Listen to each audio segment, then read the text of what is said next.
Yang presentasi siapa? Oke, silakan dimulai.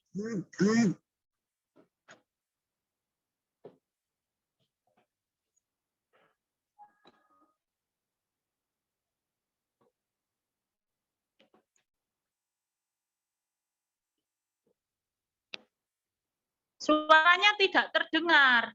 Nggih, Bu, ini di Ini sudah direkod ya. Sudah, Bu. Assalamualaikum warahmatullahi wabarakatuh. Setelah rek guru ngono. Waalaikumsalam warahmatullahi wabarakatuh. Nggak apa-apa, sudah direkod suaranya. Ini dari kelompok 4 akan mempresentasikan materi diksi pemilihan kata. Ya, ini dengan kelompok saya, Diksi Fani, Adisa Aulia Manda, Ardian Danis Para. 1.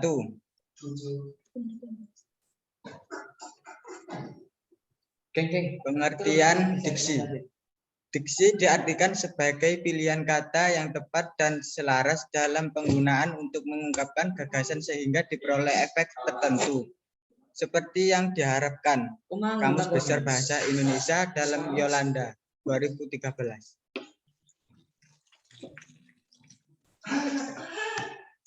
Bagian-bagian aspek kata. Setiap kata terdiri dari 2 aspek, yaitu bentuk dan makna. Bentuk merupakan suatu yang dapat diinderai, lihat, atau didengar. Maka merupakan suatu yang dapat menimbulkan reaksi dalam pikiran kita karena rangsangan bentuk. Apabila ada seseorang berteriak banjir, dalam pikiran kita timbul reaksi karena kita mengetahui arti kata tersebut. Karena itu, pikiran kita akan menyatakan ada gerakan air deras, besar, dan meluas secara tiba-tiba. Jadi, yang dimaksud bentuk adalah semacam kata banjir, sedangkan makna adalah reaksi yang timbul dalam pikiran kita. Reaksi tersebut tentu akan berbeda-beda pada setiap orang. Hal ini tergantung pada tingkat pemahaman setiap orang akan bentuk dan makna suatu kata. Bagian-bagian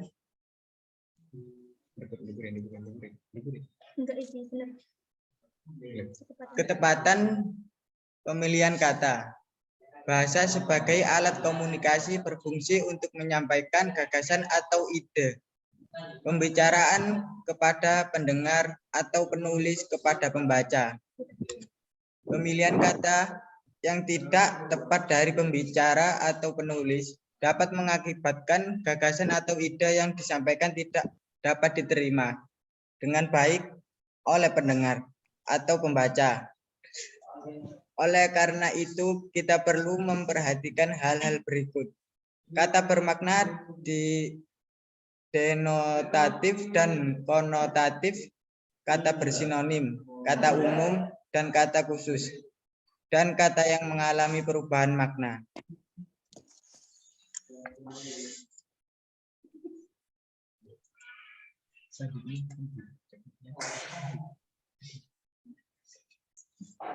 kata bermakna denotatif dan konotatif. Makna denotatif adalah makna yang menunjukkan adanya hubungan konsep dengan kenyataan. Makna konotatif atau asosiatif adalah makna yang muncul akibat asosiasi perasaan atau pengalaman kita terhadap apa yang diucapkan atau apa yang didengar. Dalam bahasa tulisan ragam ilmiah dan formal, yang harus kita gunakan adalah kata-kata denotatif agar keobjektifan bisa tercapai dan mudah dipahami tanpa adanya asosiasi. Karena apabila terdapat kata asosiatif, pemahaman pembaca atau pendengar sangat subjektif dan berlainan. Contoh, 1. Perempuan itu ibu saya. B. A. Dasar perempuan. 2. A. Bunga edelweiss hanya tumbuh di tempat yang tinggi. B. Sinta adalah bunga desa di kampungnya. Kata bersinonim. Kata bersinonim adalah kata yang memiliki makna yang sama atau hampir sama. Banyak kata bersinonim yang berdenotasi sama, tetapi konotasinya berbeda. Akibatnya, kata-kata yang bersinonim itu dalam pemakaiannya tidak sepenuhnya dapat saling menggantikan. Contoh, kata mati, meninggal, wafat, dan berpulang memiliki makna denotasi yang sama, yaitu nyawa lepas dari raga. Kata bermakna umum dan bermakna khusus. Kata bermakna umum mencakup kata bermakna khusus. Kata bermakna umum dapat menjadi kata bermakna khusus jika dibatasi. Kata bermakna umum digunakan dalam mengungkapkan gagasan yang bersifat umum, sedangkan kata yang bermakna khusus digunakan untuk menyatakan gagasan yang bersifat khusus atau terbatas. Contoh, 1. Dia memiliki kendaraan. 2. Dia memiliki mobil. 3. Dia memiliki sedan. Kata sedan dirasakan lebih khusus daripada kata mobil. Kata mobil lebih khusus daripada kata kendaraan. Demikian pula halnya dalam kata beruntun ini. Binatang peliharaan, kucing. Kata yang mengalami perubahan makna. Sejarah perkembangan kehidupan manusia dapat mempengaruhi sejarah perkembangan makna kata. Dalam bahasa Indonesia, juga dalam bahasa lain, terdapat kata yang mengalami penyempitan makna, perluasan makna, perubahan makna. Kata sarjana dan pendeta merupakan contoh kata yang mengalami penyempitan makna. Kata sarjana semula digunakan untuk menyebut semua cendekiawan. Kini kata tersebut hanya digunakan untuk cendekiawan yang telah menamatkan pendidikannya di perguruan tinggi. Kata pendeta semula memiliki arti yang orang yang berilmu. Kini hanya digunakan untuk menyebut guru atau pemimpin agama Kristen.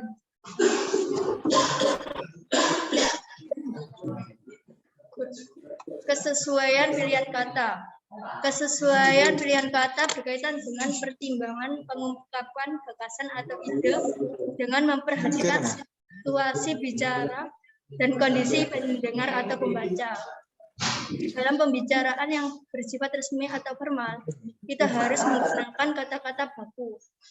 Sebaliknya, dalam pembicaraan tak resmi atau santai, kita tidak dituntut berbicara atau menulis dengan menggunakan kata-kata baku untuk menjaga keakraban.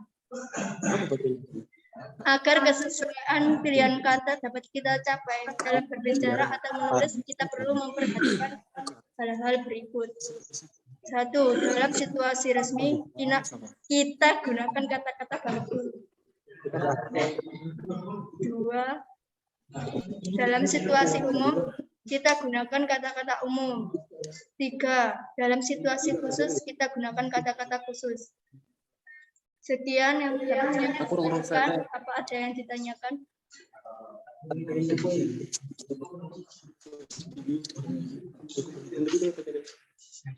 Ketikan.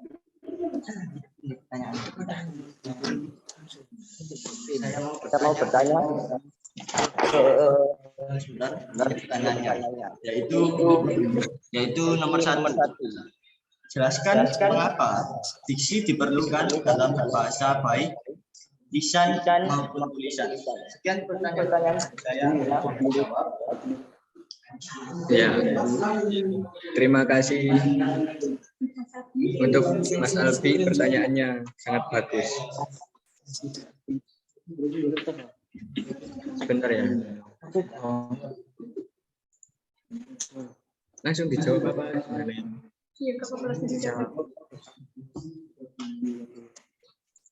Jelaskan mengapa diksi diperlukan dalam berbahasa baik lisan maupun tulisan.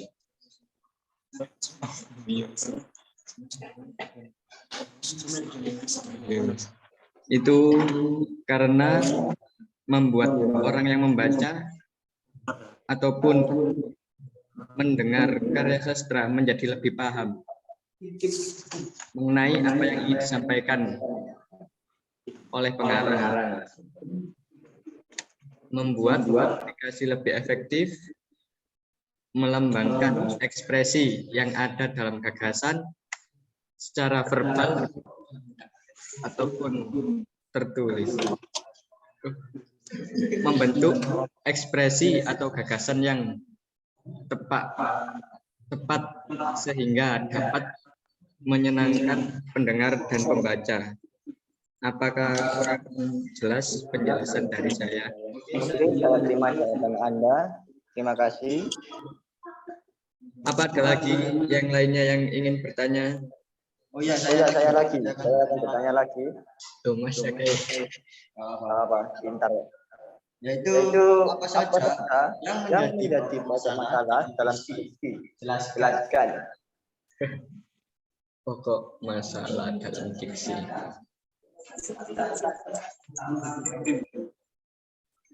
Yang lainnya, ini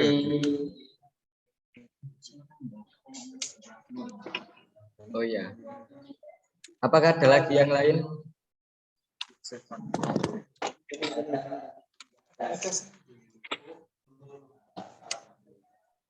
Apakah ada lagi yang bertanya? Ayo teman-teman. Saya Bertanya terus. Jelaskan nomor 3. Jelaskan mengapa kontak kontak sosial sangat penting dalam penggunaan diksi. Jelaskan, Mas. Diulangi pertanyaannya. Saya Saya ulangi. ulangi. Yaitu jelaskan Jelaskan mengapa kontak sosial sangat penting dalam penggunaan diksi.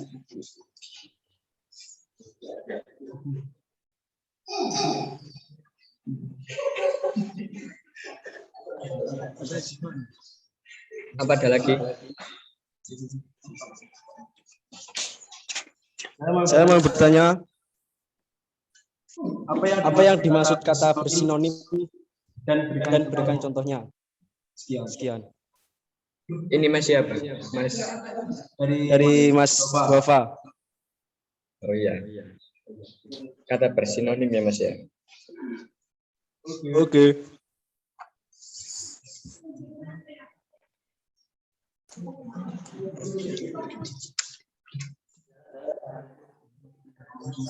Saya akan menjawab pertanyaan dari Mas Albi tadi, yaitu apa yang menjadi pokok masalah dalam diksi. Pokok masalah dalam diksi yaitu ada 3. Yang pertama, kita tidak menemukan kata-kata yang tepat untuk menyatakan makna tertentu. Kedua, kita tidak menemukan paduan kata yang tepat dalam bahasa Indonesia dari istilah asing yang kita gunakan atau yang kita inginkan.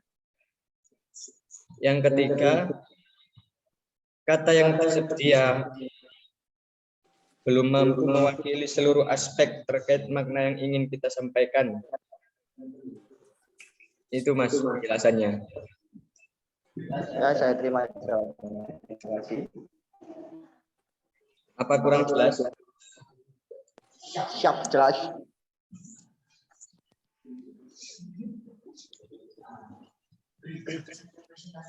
Kemudian untuk pertanyaan ketiga,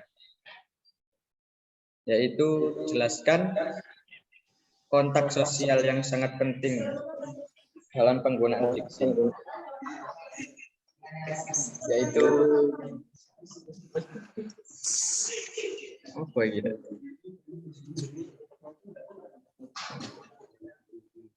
Bisa nggak Bang?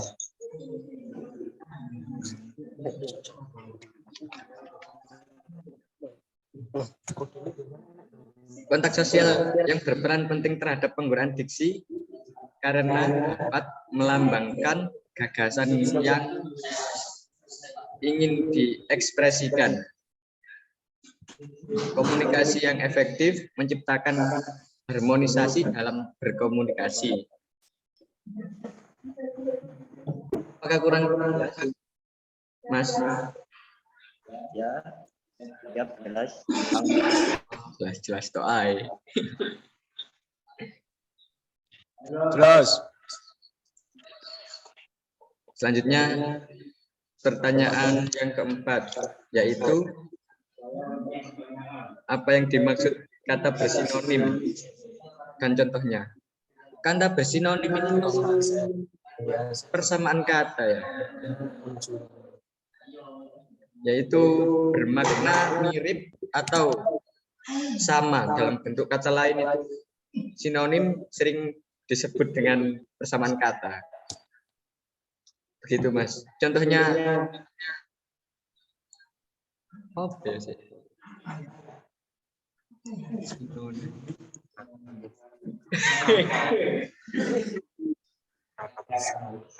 Contoh sinonim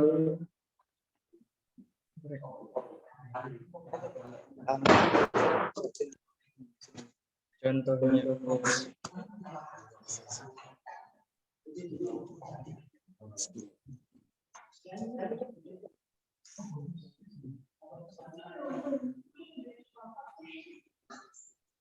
bentar, Mas.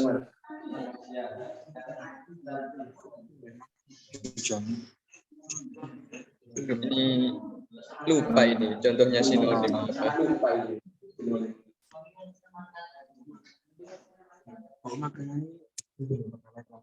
Oke, sudah? Belum, Bu. Ini masih nomor 4. Oh iya. Jadi sinonim itu tadi persamaan kata dan contohnya adalah bertemu sama dengan berjumpa. Gitu. Hewan sama dengan binatang. Buruk sama dengan jelek. Apakah sudah jelas, Mas? Mas, Bapak? Jelas. Jelas. Jelas. Sekian presentasi dari kelompok kami. Apabila ada kata-kata yang kurang berkenan, saya mohon maaf. Saya mewakili kelompok, mohon maaf. Yang sebesar-besarnya. Sekian. Assalamualaikum warahmatullahi wabarakatuh. Waalaikumsalam warahmatullahi wabarakatuh.